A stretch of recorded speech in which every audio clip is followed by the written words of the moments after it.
ప్రజల సమస్యలను నేరుగా తెలుసుకునేందుకు, వాటికి వేగంగా పరిష్కారం చూపేందుకు ప్రభుత్వం ఎంతో ప్రతిష్టాత్మకంగా నిర్వహిస్తున్న కార్యక్రమం ప్రజావాణి.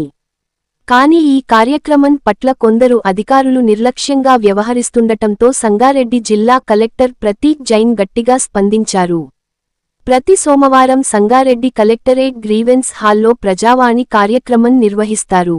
ఈ కార్యక్రమానికి అదనపు కలెక్టర్ పాండు, ఆర్డీఓ రాజేందర్తో కలిసి కలెక్టర్ ప్రతీక్ జైన్ హాజరై ప్రజల నుండి 75 వినతులను స్వీకరించారు.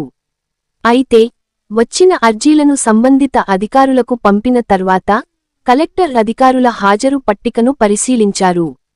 అందులో ముందస్తు సమాచారం లేకుండానే చాలామంది అధికారులు గైర్హాజరైనట్లు గుర్తించారు. దీనిపై కలెక్టర్ తీవ్ర అసంతృప్తి వ్యక్తం చేశారు. ప్రజావాణి అంటే ప్రజల సమస్యలను పరిష్కరించే అత్యంత ముఖ్యమైన వేదిక.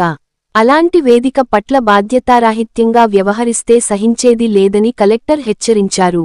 గైర్హాజరైన అధికారులకు వెంటనే షోకాజ్ మెమోలు జారీ చేయాలని ఆదేశించారు. ఇకపై ఎవరైనా అనుమతి లేకుండా గైర్హాజరైతే క్రమశిక్షణ చర్యలు తప్పవని స్పష్టం చేశారు.